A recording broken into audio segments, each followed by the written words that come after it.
Larry. Good old boy, then.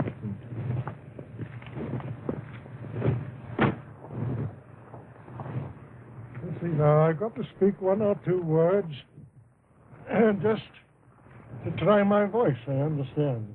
There are two things that people always want to ask me. Well, one of them is how I ever came to write the Sherlock Holmes stories, and the other is about how I came to have psychic experiences and to take so much interest in that question. Well, first of all, about the Sherlock Holmes stories, it came about in this way. I was quite a young doctor at the time. I'd had, of course, a scientific training, and I used occasionally to read detective stories. It always annoyed me how in the old-fashioned detective story, the detective always seemed to get at his results either by some sort of lucky chance or a fluke, or else it was quite unexplained how he got there. He got there, but he never gave an explanation how. Well, that didn't seem to me quite playing the game. It seemed to me that he's bound to give his reasons why he came to his conclusions. Well, once I began to think about this, I began to think of turning scientific methods, as it were, onto the work of detection. And I used, as a student, to have an old professor, his name was Bell, who was extraordinarily quick at deductive work. He would look at the patient, he would hardly allow the patient to open his mouth, but he would make his diagnosis of the disease, and also very often of the patient's nationality and occupation and other points, entirely by his power of observation. So naturally I thought to myself, well, if a scientific man like Bell was to come into the detective business, he wouldn't do these things by chance. He'd get the thing by building it up scientifically. So, having once conceived that line of thought, you can well imagine that I had, as it were, a new idea of the detective, and one which it interested me to work out. I thought of 100 little dodges, as you may say, 100 little touches by which he could build up his conclusions, and then I began to write stories on those lines. At first, I think they attracted very little attention, but after time, when I began the short adventures, one after the other, coming out month after month in the Strand magazine, people began to recognize that it was different to the old detective, that there was something there which was new. They began to buy the magazine, and it prospered, and so I may say did I. We both came along together, and from that time, Sherlock Holmes fairly took root.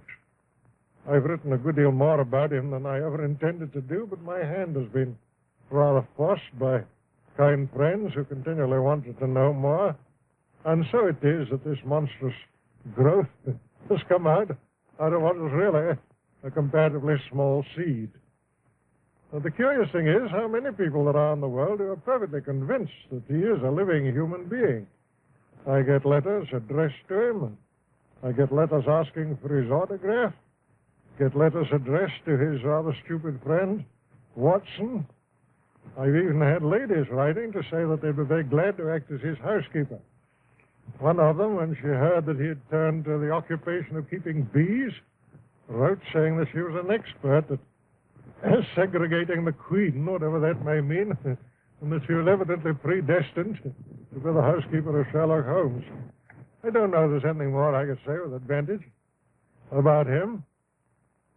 But on the other point, which is to me, of course, a very much more serious one, on the question of my taking up this psychic matter, curiously enough, my first experiences in that direction were just about the time when Sherlock Holmes was being built up in my mind.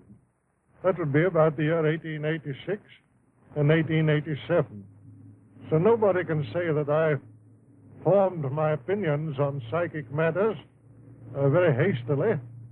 It's just 41 years now since I wrote a signed article upon the subject, which appeared in a magazine called Light, so that I put myself on record.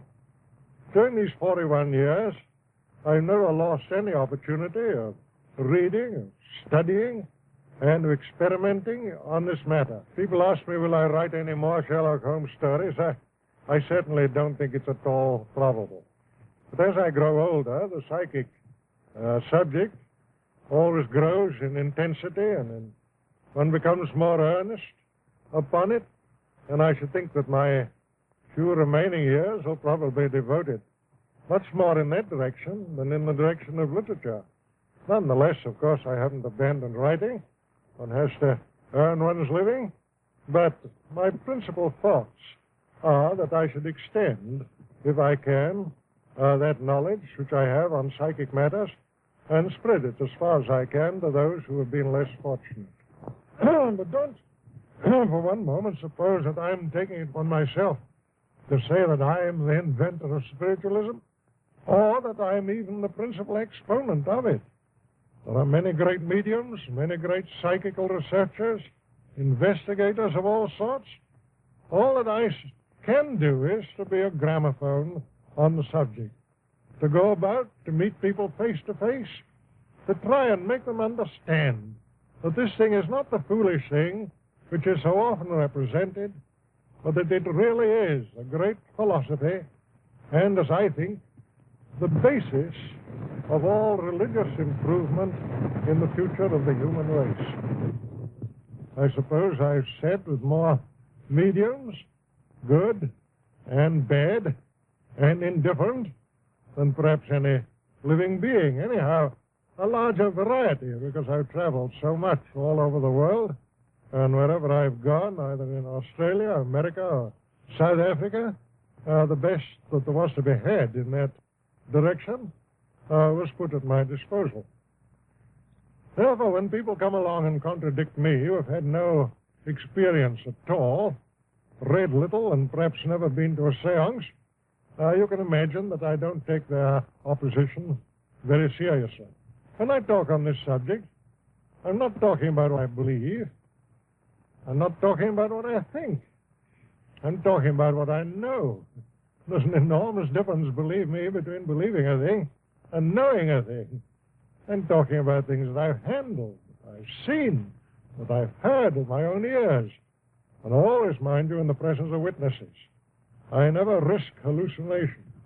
I usually, in most of my experiments, have had 6, 8, or 10 witnesses, all of whom have seen and heard the same things that I have done. Gradually, I became more and more convinced on the matter as I studied year in, year out, but it was only in the time of the war, when all these splendid young fellows were disappearing from our view.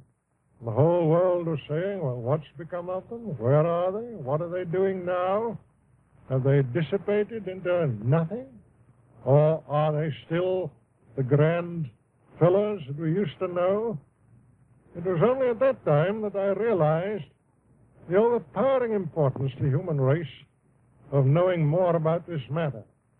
Then it was that I flung myself more earnestly into it, and that I felt the highest purpose that I could possibly devote the remainder of my life to was trying to bring across to other people something of that knowledge and assurance which I had acquired myself.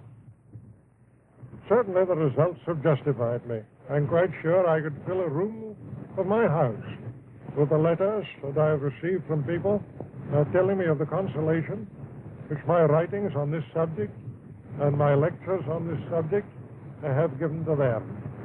How they have once more heard the sound of a vanished voice and felt the touch of the vanished hand.